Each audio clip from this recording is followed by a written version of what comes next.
Everything you see on the table right now is a big deal. We are about to talk in depth about the Passover meal because it is seriously the most important meal in the history of Judaism and Christianity together. It's that big of a meal. So joining us right now, we have Sam, Dr. Tom, and Matthew from the YouTube channel Grafted. Yes, we're gonna take a look at the modern Passover Seder meal and discover how all of these elements point us to the Messiah. So pull up a chair, put your feet up, and come and join us. Just don't take Elijah's seat.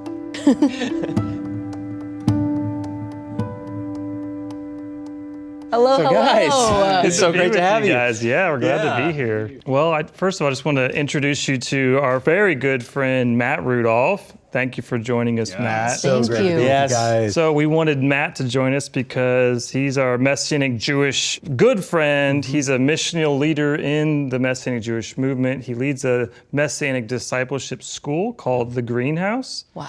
And he is an expert on the Passover as well.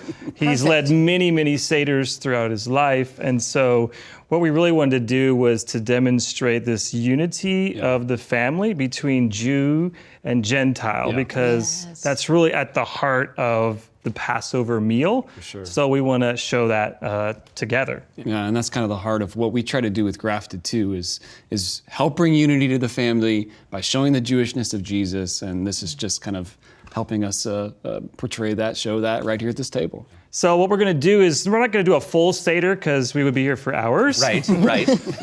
So we're going to go through a traditional Seder, kind of highlight the most important elements, this most important symbolism, and then show how it connects to Jesus and what he was doing in the Gospels. Yeah. I'm excited, so let's stick in. What do I eat first? Well, I think one thing that we could talk about first is that Seder actually means order. And so we want to make sure we have the right order, and everything on the Seder plate means something. So we'll kind of go through some of the elements and explain them and how they show things about who Jesus is. And the cool thing about this meal is that it tells a story. That's right. Right? And so it tells the story of the Jewish people's redemption out of Egypt, but then it also tells the story of all of our stories of salvation and deliverance. Yeah, it's really the story of the good news. Yeah. Yes. Right? It's the good news of Israel's deliverance and our own good news. So this is a good news meal, you could say. Yeah.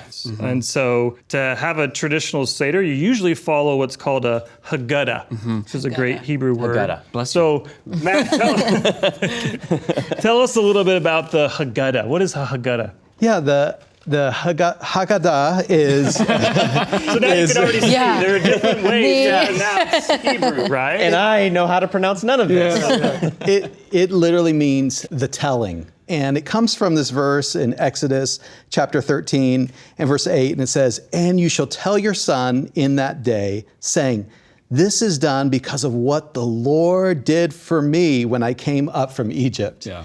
And so it's an amazing thing because we're actually told to put ourselves into the story.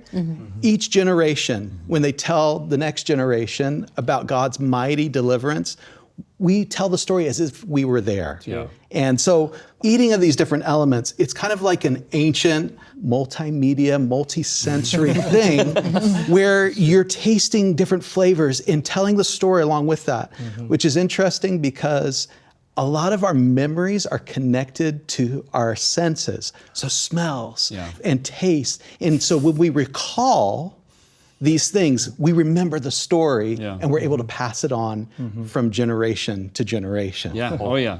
So this is the core way to step into the story, and you can already begin to see that the Passover is really connected to communion, right? So communion is really a mini Passover. Yeah.